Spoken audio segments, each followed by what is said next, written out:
Breaking news on a deadly police ambush. A veteran police officer is dead after police say a disabled veteran barricaded himself in his home with children and started firing. Experienced deputies say it was like shooting fish in a barrel. They had to send in a bulletproof military envoy to collect the wounded as the rampage roared on. 4 officers and 3 deputies were shot. We know 2 of the officers were released from the hospital, with 1 remaining in serious condition. The officer killed, dubbed the epitome of a community officer. Billie Jean Shaw has been in Florence following the breaking developments. So Billie Jean, this is really affecting this tight-knit community hard.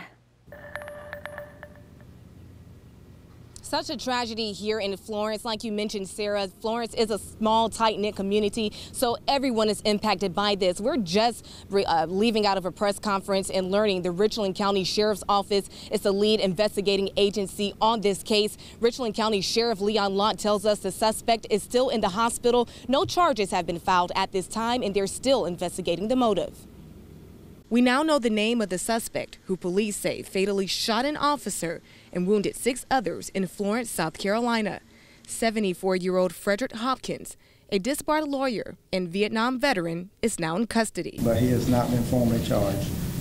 We anticipate that soon. Wednesday, officers arrived at his home in Vintage Place to issue a search warrant. The detectives were looking to gather evidence on an alleged sexual assault case involving a foster child and the suspected shooter's son. When they knocked on the door, police say Hopkins met the officers with a high-powered rifle and immediately began shooting, the bullets taking the life of 52-year-old Terrence Caraway, a 30-year vet with the city police department. Caraway's friend of 30 years tells me the community is devastated. Officer Caraway was just a friend of every Florence community, every community here in Florence.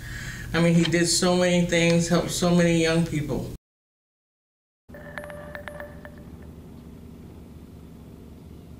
Definitely heartbreaking. Now, as far as the status of the other officers involved, we do know that 2 city police officers and 2 deputies remain in the hospital, some in critical condition. But coming up at 6, we're going to take you over to the scene to show you the active investigation that's going on right now. And we'll also hear from someone who says she knew the shooter. Reporting live in Florence, South Carolina, Billie Jean Shaw, NBC Charlotte. Such a tragedy, Billie Jean. Thank you. Sergeant Caraway, one of 2 officers killed in the line of duty in South Carolina this year. The other officer killed, York County Sheriff's Deputy Mike Doty. Deputy Doty was responding to a similar call to a home in January, you'll recall, when shots were fired. 3 other deputies were injured in that shooting. Deputy Doty's twin brother, Chris, telling the Herald this tragedy has brought a flood of memories and emotions. We, as a family, unfortunately know the difficulty of yesterday's events and send our deepest condolences and prayers for healing and comfort for all involved. Of course, we will continue pushing for details as this deadly ambush investigation continues. We'll have another live update at 6 o'clock and more inside the NBC Charlotte mobile app.